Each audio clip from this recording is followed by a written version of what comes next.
আমি একজন মানুষ। মেয়ে মানুষের লাশটা দেখলে আমার কাছে খারাপ লাগে, কিন্তু তবুও মাইক্রোফোনের সামনে দাঁড়াইয়া তোমাগো সব কথা কইতেছি, কারণ এইটাই আমার পেশা, এইটাই আমার দুনিয়া। আমি ডোম, লাশ কাটা ঘরই আমার রুজির জায়গা। ছোটবেলা থেকেই দেখছি আমার বাপ কেমনে লাশ ধোয়া, কেমনে নাম লিখা, কেমনে পুলিশ আসলে সব দেখায় দিত। আমি তখন বুঝতাম না, কিন্তু আস্তে আস্তে বড় হইলাম আর বুঝলাম এই কাজ ছাড়া আমাদের ঘরে চুলা জ্বলে না। তবুও প্রথমবার যখন মাইরা যাওয়া এক মেয়ে দেহ সামনে এলো, আমার বুক ধপধপ করছিল। মনে হচ্ছিল দুনিয়া থেমে গেছে, কিন্তু কাজের কথা কাজ। সেদিনই বুঝছিলাম ভয় পাইলেই পেট চলে না।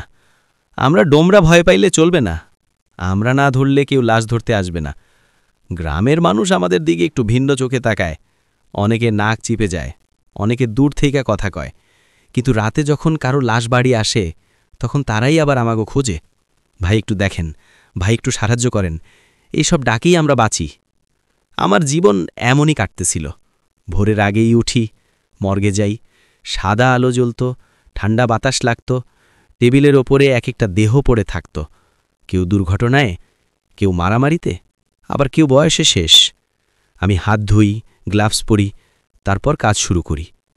মাঝে মাঝে ভাবতাম মানুষ বাঁচা অবস্থায় কত অহংকার করে, অথচ শুইয়া গেলে সবার শরীর একই রকম ঠান্ডা, একই রকম নিস্তেজ। আমার কাজের মাঝে এমন অনেক রাত গেছে যখন আমি একাই মর্গে বসে থাকতাম। বাইরে হাওয়া বইত, দরজার শব্দ হঠাৎ জোরে লাগত। তবুও ভয় পাইনি, কারণ ভয় পাইলেও কি লাভ? এই জীবন তো আমারই। এই কাজের মাঝেই আমার বয়স বাড়ছে। কখনো কখনো মেয়ে মানুষের লাশ দেখলে বুকটা একটু কেমন করে, মনে হয় কার মাইয়া, কার বোন, কার স্ত্রী। কিন্তু কাজ তো থামে না।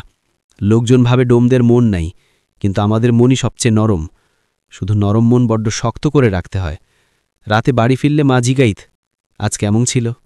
আমি হাসি দিয়ে বলতাম, ভালো। আসলে ভালো মন্দ কইরা কি লাভ? জীবনটা তো চলতেছে এইভাবেই। গ্রামের মানুষ মাঝে মাঝে বলে ওরা আলাদা, ওরা নোংরা কাজ করে, কিন্তু তারা জানে না আমাগো ছাড়া কেউ মরার দেহটাও নড়াতে পারে না। আমার চোখের সামনে কত পরিবার ভেঙে গেছে, কত মা সন্তানের লাশ ধুইরা হাহাকার করছে, কত বউ স্বামীর মুখে হাত রাখছে, কত বাবা অসহায় দাঁড়ায় আছে।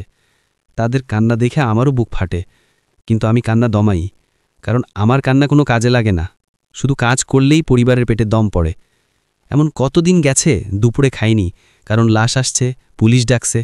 কখনো রাত্রিরে ৩টায় ফোন বাজে, ভাই লাশ আইছে। আমি উঠা যাই, ঠান্ডা বাতাসে বাইক চালাই, আর ভাবি এই জীবনটাই বুঝি আমার ভাগ্য। তবুও খুশি হই একটিই ভাবনায়, কেউ না করলেও আমি করি। আমি করলে অন্তত কাজটা ঠিক মতো হয়। মানুষ সম্মান না দিলেও আমি নিজেরে সম্মান দিই, কারণ আমি জানি আমি সমাজের সবচেয়ে কঠিন কাজটা করি। আর এমন কত ঘটনা আছে, মর্গে কাজ করতে করতে হঠাৎ বিদ্যুৎ চলে গেছে, চারিদিক অন্ধকার, লোকজন ভয় পাইছে। আমি মোবাইল টর্চ জ্বালাইয়া সবাইকে বলছি, ডরাইস না, আমি আসি। মানুষ তখন বুঝে এই কাজ কেউ চাইলেও পারে না, এই সাহস সবার নাই।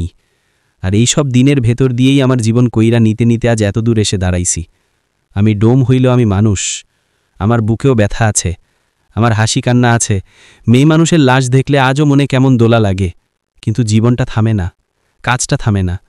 যেদিন আমি আর কাজ করতে পারবো না, সেদিন হয়তো নতুন আরেকজন ডোম উঠে আসবে, কিন্তু আমার এই গল্পটা তাকে শক্তি দেবে যে অন্ধকারের ভেতরেও মানুষ আলো খুঁজে নিতে পারে। আমার জীবনটা ছোট্ট, চলতেছে, তবু আমি গর্ব করে বলতে পারি আমি মানুষকে শেষবারের মতো বিদায় দিয়া দিই। আমি তাদের চোখ বন্ধ থাকা অবস্থাতেও সম্মান দিই। আর এই কাজ করতে করতে আমার জীবনটা 1 ঘন্টা কি, 1 জীবনই এইভাবে কেটে গেল।